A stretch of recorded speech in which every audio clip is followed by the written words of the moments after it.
There's also been mixed reaction to President Cyril Ramaphosa's cabinet reshuffle. Some quarters have praised the changes, while others accuse him of recycling the same people.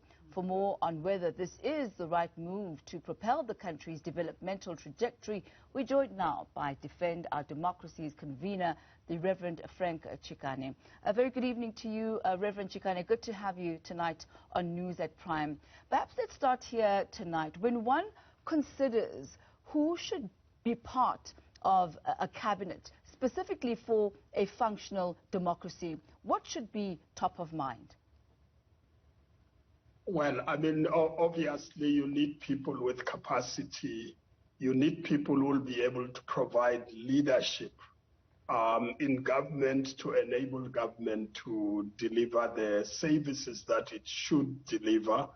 But obviously, I mean, you are limited as well by the fact that you can only appoint amongst members of parliament. And as far as I can remember, you can only appoint 2 people outside parliament and not more than that. And then so there is a limitation in that regard. But otherwise, that's what is expected of cabinet. And I've worked in that environment before. And what you need is leadership.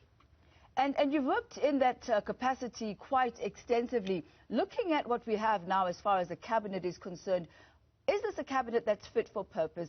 Does this cabinet serve the president's objectives? And are the president's objectives clear from this selection? Well, you know, the objectives of this country have been very clear. There's no doubt that we need a stable democracy where there is peace and where we can then spend our resources and skills, capacity to change the conditions of lives of our people. I mean, that's what it is required. With this particular cabinet reshuffle, from the Defend Our Democracy perspective, what we were looking for is changes within the security establishment, because that's where state capture started. You know, this capture of the intelligence services, deploying people for the wrong reasons in the police, military, and within the intelligence services. And as you know from the reports, I mean, the evidence at the commission, the Zondo Commission, that there are people who were trained and some of them were let loose into society. That's a threat to our democracy, a threat to our stability, and that needs to be dealt with. And it's a priority because you can't deal with the economy and others when there's instability. Then the second issue, it's really the fact that there's too much poverty in this country. We need to get rid of it. We need to make sure people live normal lives. And we shouldn't have people who, when they are told there's looting there, they go and loot and get themselves into difficulties. I mean, it's a painful thing to hear an old woman saying to the police, why are you taking everything? Why don't you leave some food for me? I mean, that's a painful thing. And we are committed, now I'll speak from the Council of Churches perspective. We are committed to make sure there's transformation in this economy. The Council of Churches discussed this matter, raised it with government since the pandemic. But since this failed insurrection, as they call it, we met again.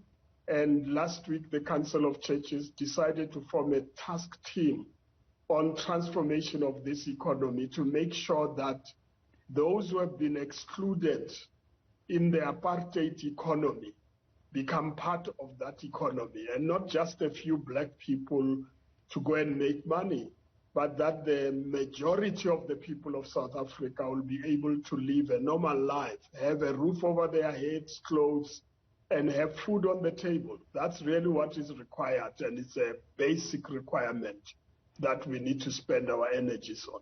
You highlighted 2 priorities, the first being security and the other economic stability, and closing the huge gap between the haves and the have-nots in our country. Let's talk about the issue of security.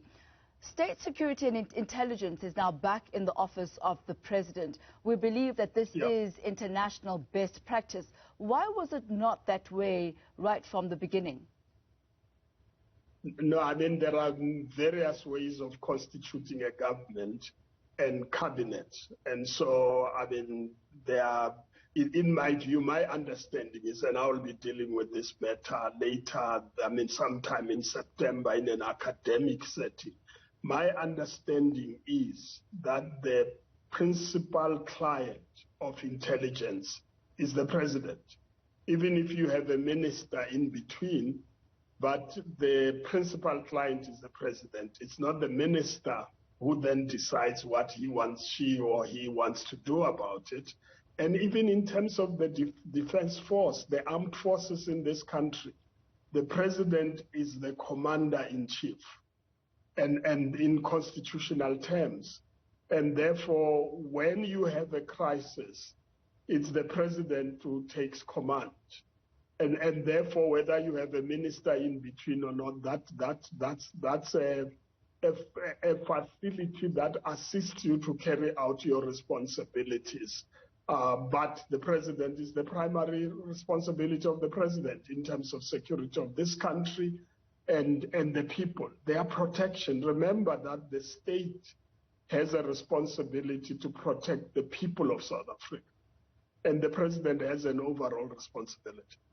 You speak about transforming the economy, and the fiscal policy of the country does go a long way in perhaps putting down policies that will aid in alleviating poverty and inequality.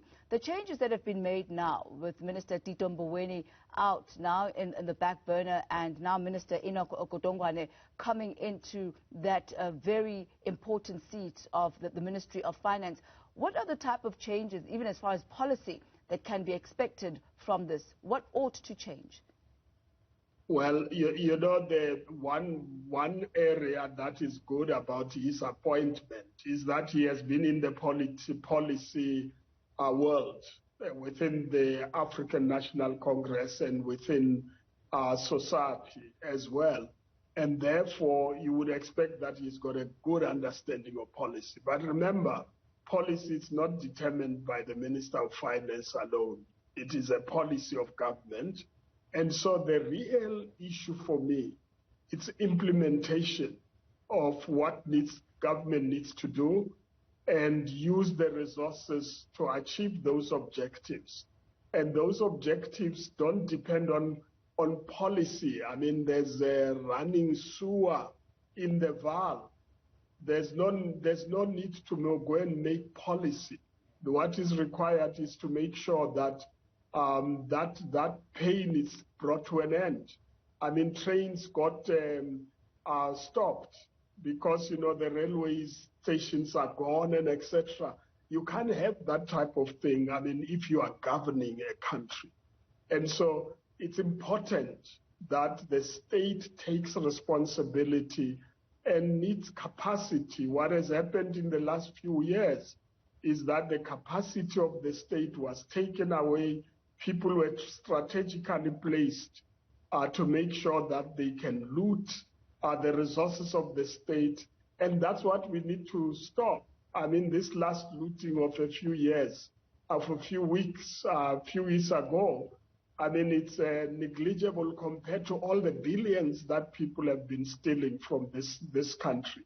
And so that's really, for me, if you look at it from in defense of democracy, that we expect the state to exercise its responsibility to make sure people get the normal basic services, firstly. Secondly, to transform the economy in a way that everybody in South Africa has a stake in it. Economists differ as far as the use of austerity measures in stimulating the economy. Some are saying that those should be relaxed and actually more money should be injected into the community and into the economy in order for it to be stimulated. What are your thoughts regarding this? And are we likely to see a shift from Minister Tito Mboweni's perspective and stance regarding that?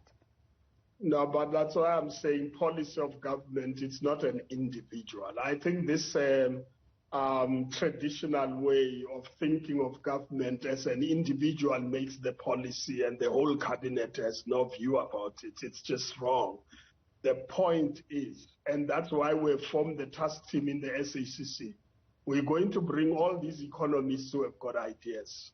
We're going to look at all the proposals that have been made. We have done this before. Remember that the grant, 350 grant, was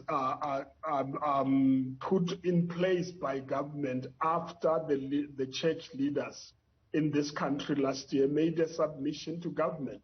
We looked at all the policies and we said the strategy that has been undertaken by the government to deal with poor people who lose jobs, who can't sell their tomatoes, etc., doesn't meet the needs of the 19-year-olds up to 59 years old.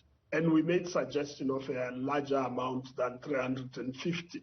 There was a huge debate with government and we got it. So the issue is not to complain, but to do something. I brought together young PhD students during that time to assist us to do an analysis. They produced a paper within less than 2 weeks, and we produced our proposal to government and made government, cost government to do it. So the people of South Africa don't have to complain. Let's put the ideas and let government do it, because we are the people, and if the people agree, the government has to do it. And I would like to say, one thing you need to watch in that space is that there are conflict of interest. One economist could go this way and another one another way, one business person in one way or another.